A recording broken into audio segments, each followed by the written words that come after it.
The wind from the Sea of Galilee carried the scent of salt and fish through the cobblestone streets of Magdala. It was a prosperous city, a city of merchants, fishermen and craftsmen who had turned the waters of the lake into liquid gold. The salted fish of Tarichaea, as the Greeks called it, reached the tables of Rome itself. Boats departed laden at dawn and returned at dusk with nets overflowing. In its streets, dialects from across the region could be heard: Aramaic, Greek, Latin. Money changed hands in the marketplace, while children ran between stalls of pottery and fabrics. But there was something else about Magdala, something visitors noticed immediately. Its inhabitants were devout Jews, extremely devout. The mikvahot, the ritual purification baths, were fed by underground springs, water of the 7th level of purity, according to the Mishnah. Those who immersed themselves in these waters believed they were being spiritually reborn. And in one of the houses of that city, at some point during the 1st century, a girl was born. They named her Mary, a common name, a name she shared with thousands of women of her era. But she would not be a common woman. She would be remembered for 2,000 years, loved by some, defamed by others, misunderstood by nearly everyone. Her full name would be Mary of Magdala, Mary the Magdalene, and her story was about to intertwine with that of the man who would change eternity. But what she would experience before that encounter would mark her forever. We do not know exactly when it began. The Gospels are discreet with the details. They only tell us that 7 demons came out of her. 7, the number of completeness, the number of totality, which means Mary was not partially tormented, she was completely possessed. Every fiber of her being had been invaded by a darkness she could not control. Let us imagine what that meant in the 1st century. A woman who spoke with voices that were not her own. A woman who convulsed without warning. A woman who screamed in the night things no one could understand. The neighbors would have avoided her. The merchants would have closed their doors when she passed. Children would have run at the sight of her approaching. Even her own family would have felt shame, fear, helplessness. In that culture, demonic possession was seen as divine punishment. If demons dwelled in someone, it was because that person had done something to deserve it, or so they believed.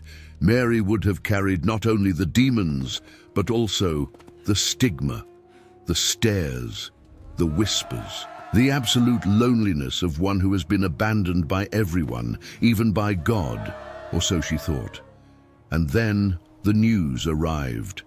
A rabbi from Nazareth was traveling through Galilee. He preached in the synagogues. He healed the sick. He cast out demons. The stories multiplied from mouth to mouth. A leper had been cleansed in Capernaum. A paralytic had walked before a crowd. A man possessed by a legion of demons had been set free in the region of the Gadarenes. People said this rabbi was unlike any other, that he spoke with authority, that unclean spirits obeyed him, that even the wind and the sea grew calm when he commanded them. His name was Jesus, and he was just a few miles from Magdala. We do not know how Mary reached him. Perhaps she walked alone along the path that bordered the lake, dragging her feet while the demons made her stumble. Perhaps someone carried her, holding her arms while the spirits resisted. Perhaps it was he who came to Magdala, to that 1st century synagogue that archaeologists have now unearthed from the sands of time. What we know is that there was an encounter, a moment when Mary's eyes met those of Jesus, an instant that would divide her life into 2 irreconcilable halves, the before and the after. The demons knew immediately who he was. They always did. In every exorcism recorded in the Gospels, unclean spirits recognized Jesus before anyone else. They called him the Son of the Most High God. They begged him not to torment them before the appointed time. They held him in absolute terror. And on that day, before Mary of Magdala, the 7 demons that inhabited her faced the only power against which they had no defense. We do not know the exact words Jesus spoke, but we know the result. One by one, the demons departed. One by one, the invisible chains were broken. One by one, the screams became silence. And when the last spirit left her body, Mary breathed, perhaps for the first time in years, perhaps for the first time in her life. The air entered her lungs as if she had just been born. The voices fell silent. The inner storm ceased, and before her, looking at her with a compassion she had never known, stood the man who had set her free. Mary of Magdala had died that day, and she had been resurrected as someone completely new. But what she did next would set her apart from everyone else. Many were healed by Jesus. The Gospel of Luke mentions that great crowds followed him to be cured of their diseases. Lepers, paralytics, the blind, the deaf, the demon-possessed, they all came to him. They all received healing. But most of them, once healed, returned to their lives. They went back to their homes, their families, their jobs. They carried on as if nothing had happened. Grateful, yes, but distant. Not Mary. Mary made a radical decision. She decided to follow him, not as an occasional spectator, not as someone who appeared from time to time to hear his teachings. She decided to follow him permanently. She left Magdala behind. She left behind her house, her possessions, her former life, and she joined the itinerant group that accompanied Jesus throughout Galilee. Luke is specific in describing this group. There were the 12 apostles, and there were certain women who had been healed of evil spirits and diseases. Mary Magdalene headed the list. She was not just any follower, she was the first among the women, the leader of the female disciples. And there was something else that set her apart. Luke adds a detail that many overlook. These women, he says, provided for Jesus and the 12 out of their own resources, with their possessions, with their money, which means Mary was not a poor woman who followed Jesus out of necessity. She was a woman of financial means, probably a businesswoman from Magdala, that prosperous city where the fish trade generated fortunes. And she chose to invest all her wealth in the ministry of that rabbi from Nazareth. She financed his travels. She provided for his needs. She made sure that Jesus and his disciples had food, lodging, everything necessary to continue preaching. In a culture where women rarely handled money, Mary handled it. In a society where women stayed at home, Mary walked the roads of Galilee. In a world where women could not be disciples of a rabbi, Mary was one. Her very existence was a silent revolution, but the road would not be easy. Following Jesus meant renouncing comfort. It meant sleeping wherever there was room.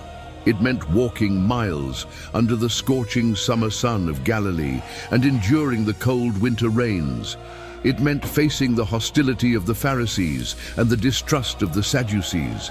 It meant being seen as a woman of questionable reputation, because no respectable woman traveled with a group of men. Mary accepted all of this. Every sacrifice, every discomfort, every contemptuous glance, because she had known absolute darkness. She had lived for years with 7 demons inside her, and now that she had been set free, nothing would separate her from the one who had saved her. If this story is touching your heart, subscribe now and turn on notifications. Here, every narrative is a journey through the sacred pages. And what comes next in the story of Mary Magdalene will challenge everything you thought you knew about her. The months turned into years. Mary walked alongside Jesus throughout Galilee and Judea. She heard the Sermon on the Mount, where Jesus proclaimed, "Blessed the poor in spirit, those who mourn, the meek." She witnessed the multiplication of the loaves and fishes, when 5,000 men plus women and children were fed from a young boy's offering. She was present at the raising of Lazarus, when her master wept before a tomb, and then commanded death to return what it had taken. She absorbed every word, every parable, every teaching, the sower and the seeds, the prodigal son, the good Samaritan, the 10 virgins, the talents, the mustard seed. Mary kept all these things in her heart, meditating on each phrase, understanding truths that others could not perceive. And while the 12 apostles often failed to understand what Jesus was saying, while they argued about who would be the greatest in the kingdom of heaven, while Peter would deny him and Judas was planning to betray him, Mary simply followed, faithfully, silently, unwaveringly. There is no record that Mary Magdalene ever doubted. There is no record that she asked for additional signs. There is no record that she questioned the path Jesus was taking, even when that path grew dark, because the path grew dark, terribly so. The Passover of the year 33 arrived. Jerusalem was overflowing with pilgrims. Hundreds of thousands of Jews had come from across the diaspora to celebrate the liberation from Egypt. The streets were packed. Lambs were being sacrificed in the temple. The smell of incense and blood mingled in the air. And Jesus entered the city mounted on a donkey, while the crowd shouted Hosanna and spread palm branches in his path. Mary was there. She saw the triumphal entry. She felt the electric hope that ran through his followers. Many believed this was the moment, that Jesus would finally reveal himself as the political Messiah who would free Israel from Rome, that he would establish his kingdom, that everything they had waited for was about to come to pass. But Mary knew her master better than almost anyone, and something in his eyes told her that what was coming would not be a triumph. It would be something entirely different. Events unfolded with brutal speed. The Passover supper in the upper room, the washing of feet, the farewell words, the Garden of Gethsemane, the betrayal by Judas with a kiss, the arrest by the temple guards, the nighttime trial before the Sanhedrin, the false accusations, the slaps, the spitting, the trial before Pilate at dawn, the scourging with the Roman flagellum that tore flesh to the bone, the crown of thorns pressed into his brow, the purple robe of mockery, the cross carried on bloodied shoulders. It all happened in less than 24 hours, and as it happened, something extraordinary occurred with the disciples of Jesus. They fled. Peter, the rock upon which Jesus said he would build his church, denied him 3 times before the rooster crowed. A servant girl recognized him, and he swore he did not know Jesus. Another pointed him out, and he cursed, saying he had never been with the Galilean. A third accused him, and he called down a curse upon himself if he was lying. 3 denials, 3 stabs to the heart of the Master. John, the beloved disciple, vanished into the darkness. The other 10 scattered like sheep without a shepherd. Judas, consumed by guilt, threw the 30 pieces of silver into the temple and hanged himself in a field of blood. In the darkest moment, in the hour of greatest danger, the men who had promised to die with Jesus abandoned him. But the women did not. The Gospel of Matthew records it with brutal clarity. There were also many women there, looking on from a distance, who had followed Jesus from Galilee, ministering to him. Among them were Mary Magdalene, Mary the mother of James and Joseph, and the mother of the sons of Zebedee. John adds that Mary Magdalene stood at the foot of the cross, alongside Mary, the mother of Jesus, not watching from afar, at the foot, close enough to hear every groan of pain, close enough that the blood dripping from the wood splattered the ground at her feet, close enough that when Jesus spoke his final words, she heard them. The hours on Golgotha were the longest in existence. The sun blazed mercilessly over the hill of the skull. The air was thick with the metallic smell of blood and the stench of death. Roman soldiers played dice at the foot of the cross, indifferent to the suffering unfolding above them. The crowd passed by and mocked. He saved others, let him save himself. The religious leaders gloated. He saved others, but he cannot save himself. If he is the King of Israel, let him come down now from the cross, and we will believe in him.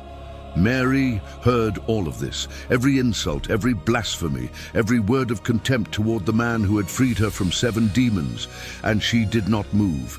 She did not flee. She did not deny knowing him. Jesus spoke 7 times from the cross, "Father, forgive them, for they know not what they do. Today you will be with me in paradise. Woman, behold your son. Son, behold your mother. My God, why have you forsaken me? I thirst. It is finished. Father, into your hands I commit my spirit." Mary heard every one of these words. She stored them in her memory like precious jewels. She would remember them for the rest of her life. And when the 7th word came, when Jesus bowed his head and gave up his spirit, the sky grew dark. The earth shook. The veil of the temple was torn in 2 from top to bottom, and Mary of Magdala knew that the man who had saved her was dead. Silence.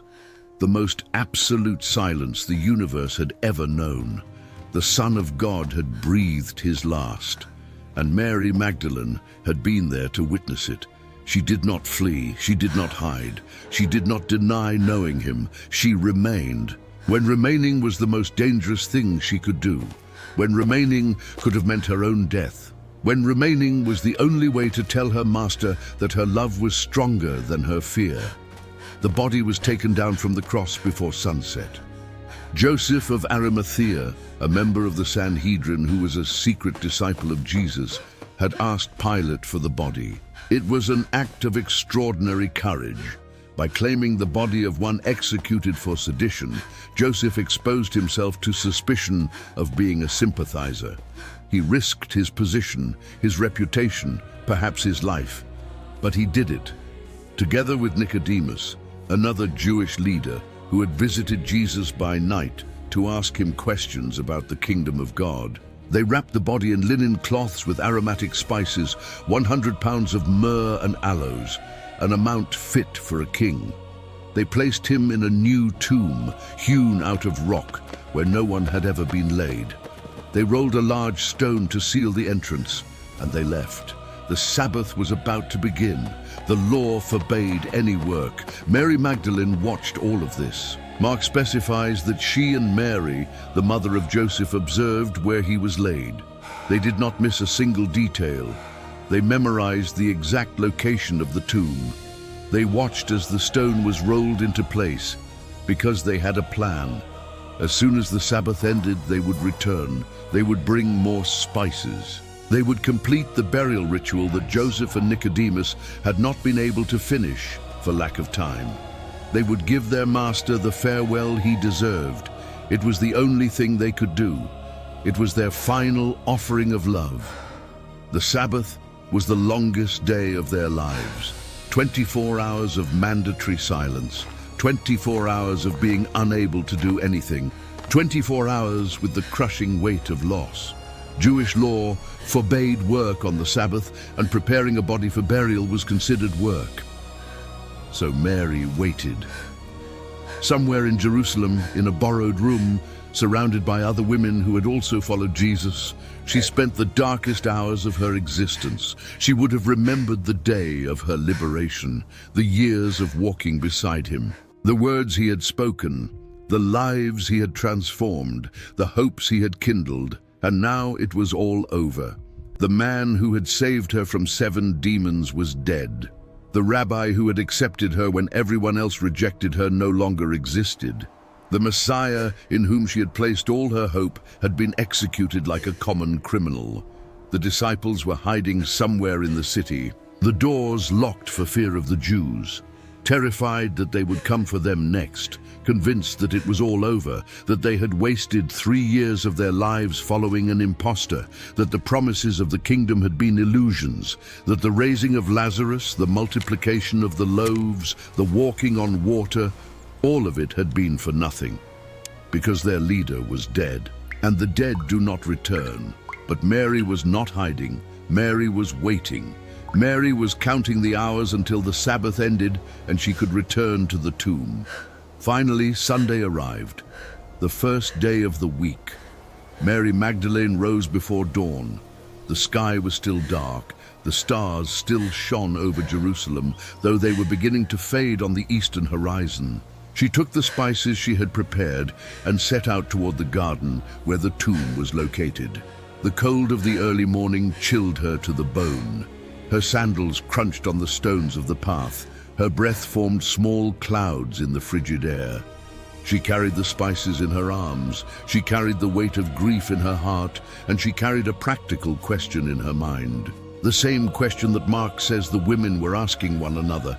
Who will roll away the stone from the entrance of the tomb for us? Because the stone was enormous, too heavy for them to move. But when Mary arrived at the garden, the stone had already been rolled away. She stopped in her tracks. Her heart began to beat faster. Something was wrong, terribly wrong. The tomb was open. The stone rested to one side, as if someone had rolled it away with superhuman strength. Mary approached cautiously. She looked inside. Empty. The body of Jesus was not there. The linen cloths lay on the ground, but there was no body. Her first reaction was not to think of resurrection. No one was thinking of resurrection. Even though Jesus had announced it multiple times, even though he had clearly said that on the third day he would rise, none of his followers expected it to actually happen. Mary's first reaction was panic. Someone had taken the body. The Romans, the Jews, grave robbers, someone. She did not know who, but someone had desecrated the tomb of her master. She ran. Her feet flew over the ground as she raced back to the city. Her heart was pounding so hard she could hear it in her ears. Tears were beginning to blur her vision. She found Peter and John, the disciple whom Jesus loved. They were in hiding, but she knew where, and she told them, breathless, her voice breaking with anguish, "They have taken the Lord out of the tomb, and we do not know where they have laid him." Peter and John ran to the tomb. John was younger, faster. He arrived first, but did not go in. He stayed outside, bending down to look at the linen cloths lying on the ground. Peter, always impulsive, always acting before thinking, went straight in. He did not care if there were guards. He did not care if it was a trap. He needed to see with his own eyes.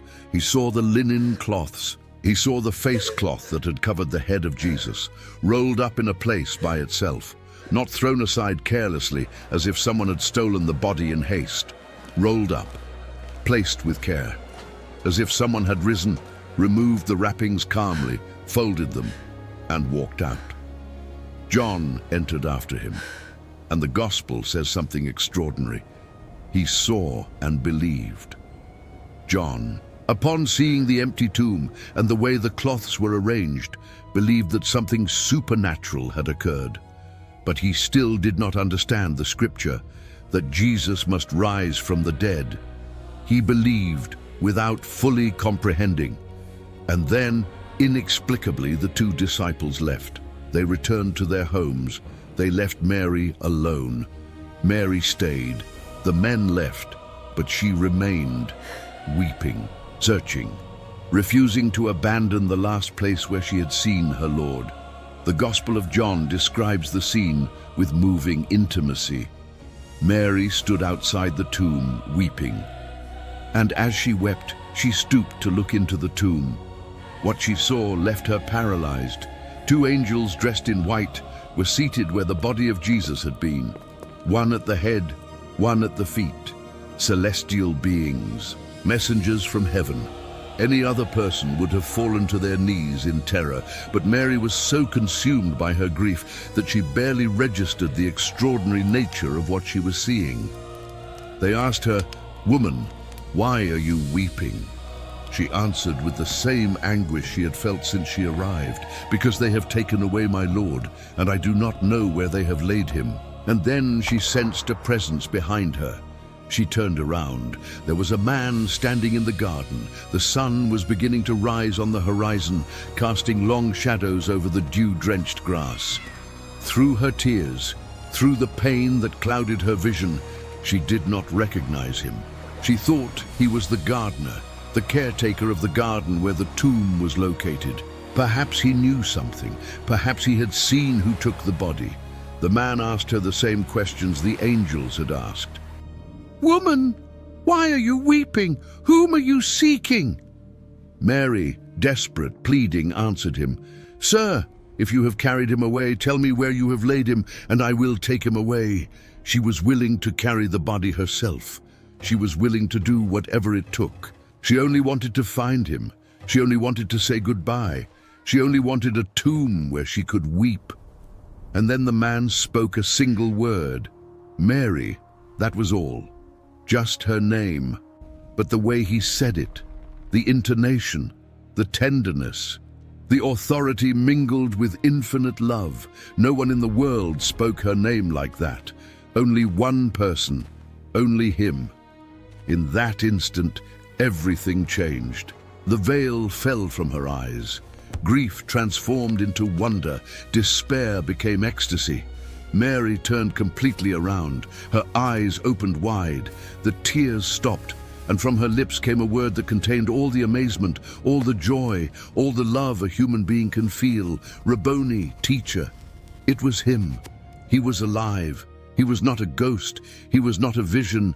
He was not her grief-shattered imagination. Jesus of Nazareth, the man who had been crucified, dead and buried, was standing before her, breathing, speaking, alive. The same one who had freed her from 7 demons, the same one who had accepted her when everyone else rejected her, the same one who had died on a Roman cross just 3 days ago. Now he stood before her in a garden at dawn, speaking her name with the same tenderness he had shown since the very first day. Mary rushed toward him. She wanted to embrace him. She wanted to hold on to him and never let go. She wanted to make sure he was real, that he would not vanish like a dream upon waking.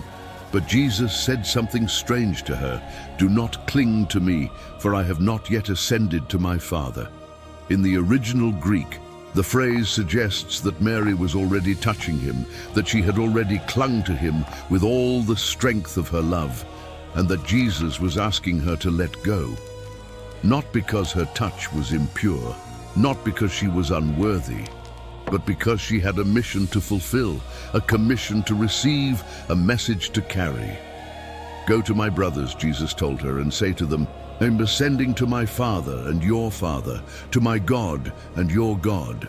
In that moment, in that garden, at the dawn of the first day of the week, Mary Magdalene received the most important commission in history. She was sent to announce the resurrection, not to just anyone, to the apostles, to the men Jesus had chosen to found his church, to Peter, who had denied him, to the others who had fled. Mary became the apostle to the apostles, the messenger to the messengers, the first evangelist of the news that would change eternity. She ran to where the disciples were hiding. Imagine the scene. The 11 remaining men, locked in a room with the doors shut for fear of the Jews, defeated, terrified, convinced that it was all over. And suddenly, the door opens. Mary Magdalene enters, her face transformed, her eyes shining with something they had never seen before, her voice trembling not with fear, but with uncontrollable joy. And from her lips come the words that would change the world forever. "I have seen the Lord." The Gospel of Luke records the disciples' reaction, but these words seemed to them an idle tale, and they did not believe them. The men did not believe the women. In a culture where a woman's testimony had no legal value, where women could not testify in court, where their word counted for nothing in official disputes, the apostles dismissed Mary's words as the delusions of a female mind affected by grief. But Mary had spoken the truth, and the truth eventually prevailed. That same evening, Jesus appeared to the disciples. He materialized among them despite the locked doors. He showed them his pierced hands and his wounded side. He gave them peace. He breathed on them the Holy Spirit. And they finally believed what Mary had told them hours before.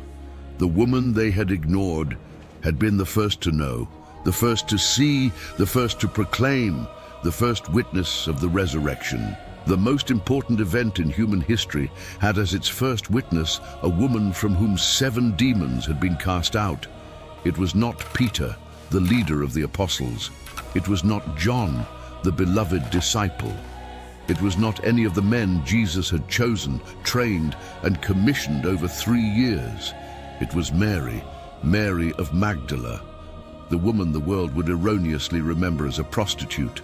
Because history was cruel to Mary Magdalene. For nearly 600 years after her death, her memory was honored. The early Christians venerated her. The church fathers called her equal to the apostles. Hippolytus of Rome in the 3rd century described her as the new Eve, who announced life where the first Eve had announced death.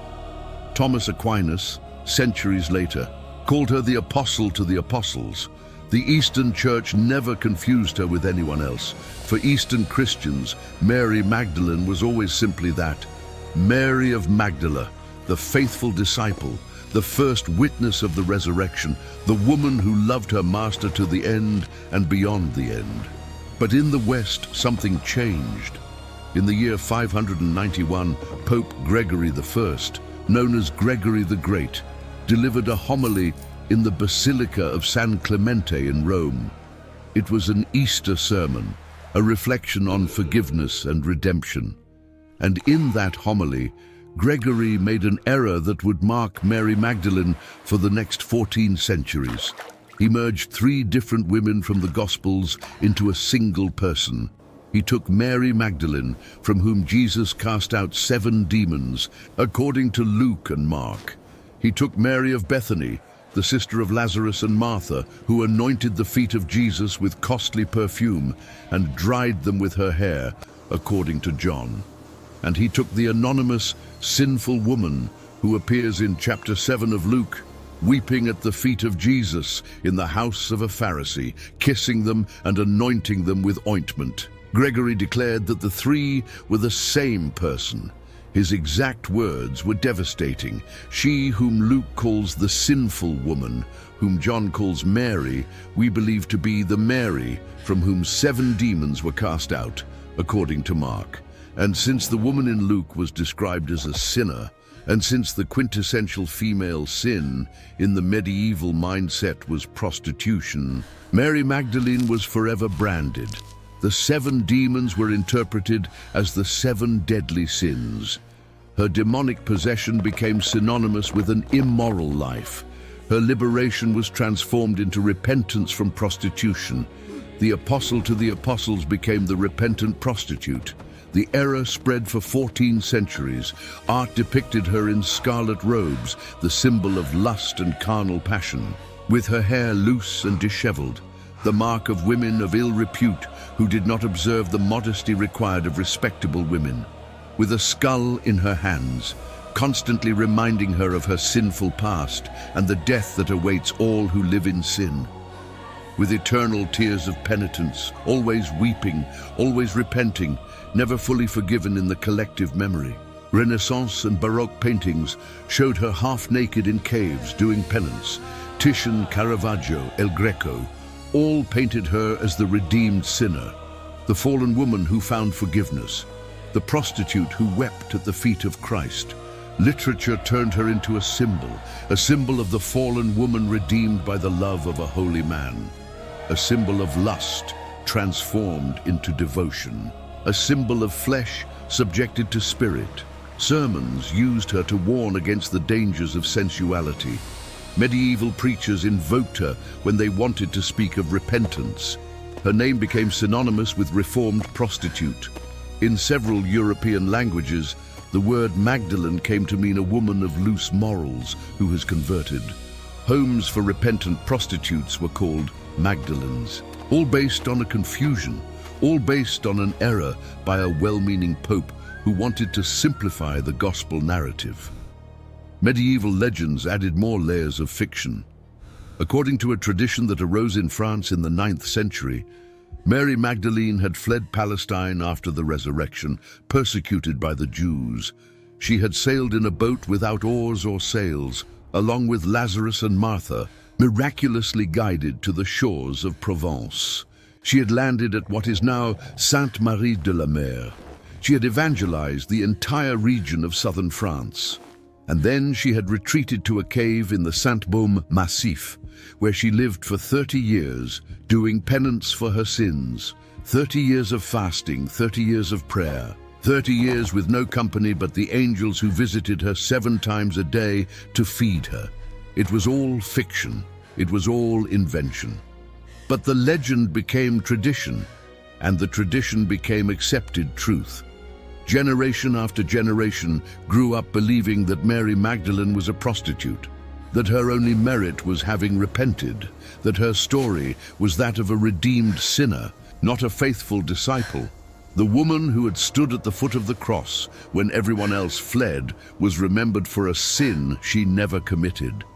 The first witness of the resurrection was reduced to an example of sexual conversion. The apostle to the apostles was silenced by centuries of misunderstanding.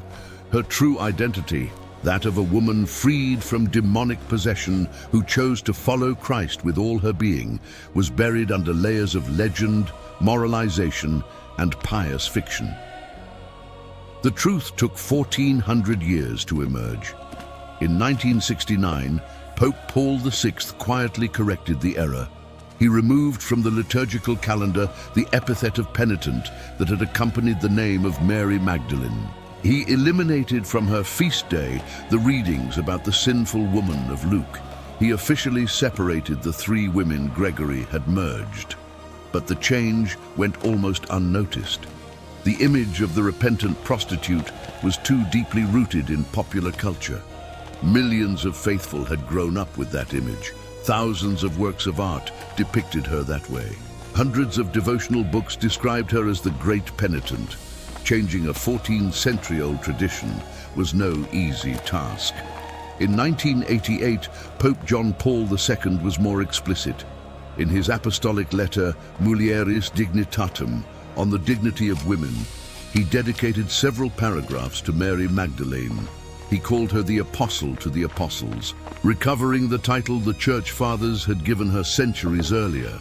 He noted that in the most difficult test of faith and fidelity, the crucifixion, the women proved to be stronger than the apostles. While the men fled, the women remained. While Peter denied, Mary watched. While the disciples hid in fear, the women prepared spices to anoint the body. John Paul II was rehabilitating Mary Magdalene. He was correcting centuries of error.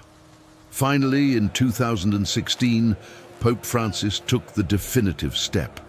By decree of the Congregation for Divine Worship and the Discipline of the Sacraments, he elevated the memorial of Mary Magdalene to the rank of feast in the general Roman calendar, the same liturgical rank held by the apostles. Not a simple memorial, not a minor commemoration, a feast, like that of Peter and Paul, like that of James and John.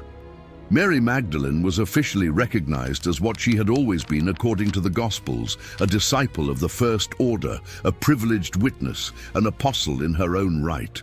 The rehabilitation was complete. The Church finally recognized what the Gospels had always said. Today, on the shores of the Sea of Galilee, the ruins of Magdala are emerging from the dust. In 2009, a Mexican priest named Juan Solana was building a guest house for pilgrims when archaeologists discovered something extraordinary beneath his feet. A first-century synagogue, the oldest excavated in Galilee, one of the few synagogues that existed when Jesus walked through the region. The Gospels say that Jesus taught in the synagogues throughout Galilee. This was one of them.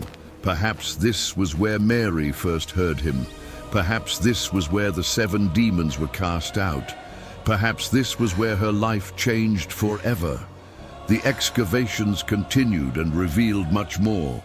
The mikvaot, the ritual baths where the inhabitants of Magdala purified themselves. Baths fed by underground springs with water of the 7th level of purity. The marketplace where the famous salted fish that reached Rome was sold. Houses with mosaic floors, cobblestone streets, a harbor that once received boats from across the lake.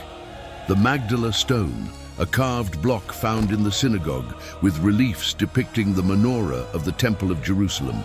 The city of Mary has returned to light after 2,000 years of silence.